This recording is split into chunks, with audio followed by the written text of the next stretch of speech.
Hi, I'm Ben from 1 Mile at a Time, and today we're going to be talking about airline partnerships and alliances.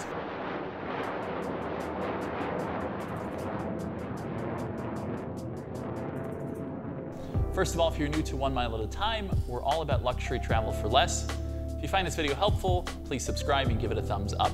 Redeeming airline miles can be really complicated, and I think if there's one thing that's more important to understand than anything else, it is the alliances and partnerships that airlines have. The common misconception people have is that if they're earning American miles, they have to redeem on American, or if they're earning Delta miles, they have to redeem on Delta. Not only is that not the case, but actually I'd argue in a vast majority of instances, the best use of miles is redeeming on other airlines. That might sound strange, but for example, I'd always much rather redeem my American miles on Cathay Pacific, or my United miles on Lufthansa, or my Delta miles on Virgin Atlantic. So how exactly does that work?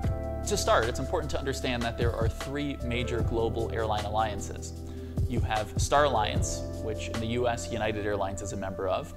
You have SkyTeam, which Delta is a member of. And you have Oneworld, which American is a member of. Now, in each of these alliances, there are more than a dozen global carriers, most of them pretty good, some not so good, but you can avoid those quite easily. And the great thing is that with these partnerships, you can redeem miles on any alliance airline.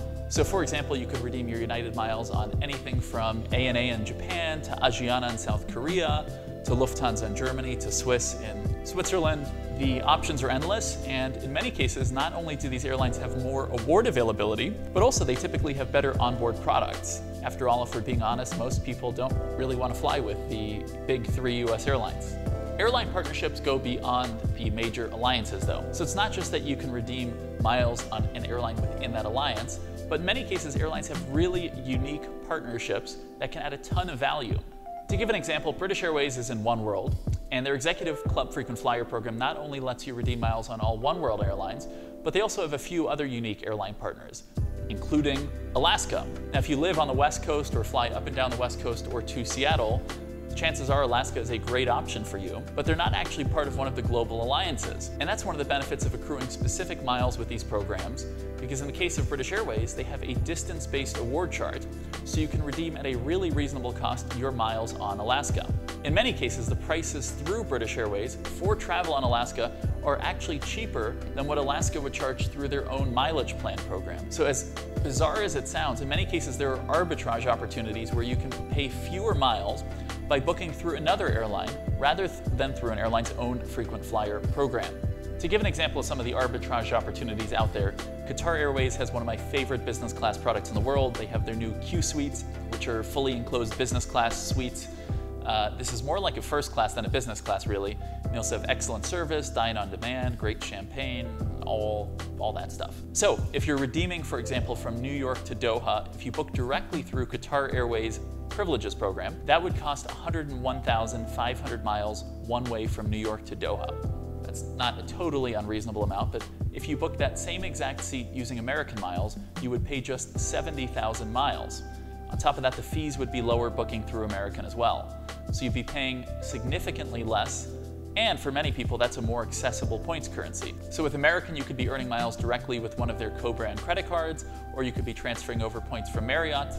Meanwhile, Qatar Airways, they partner with Citi ThankYou, so you could transfer over points from Citi. But I would do everything I could to book through American, because you would get those lower mileage prices. So one of the common misconceptions with these partnerships is people think, let's say for example you have Delta Sky Miles, they're in SkyTeam, which includes a bunch of airlines, but people assume that if you're going to redeem on one of their partners, that the way it works is that you're actually transferring points to that airline.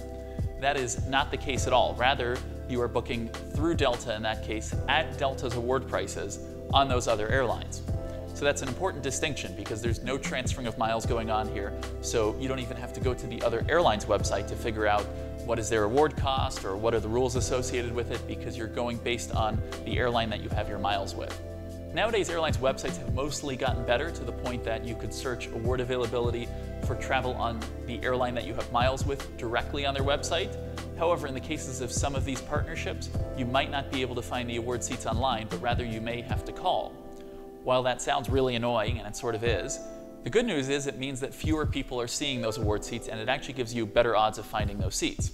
So we do have a post here with which airlines have award space online and which don't.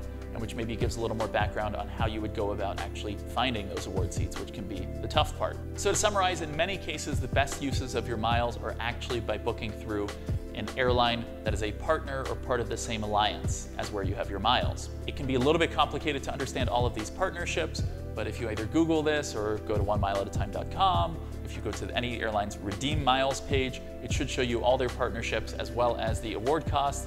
Sorry, was that laughing because too much self-promotion? No, it was not enough self-promotion. You just sent people to Google.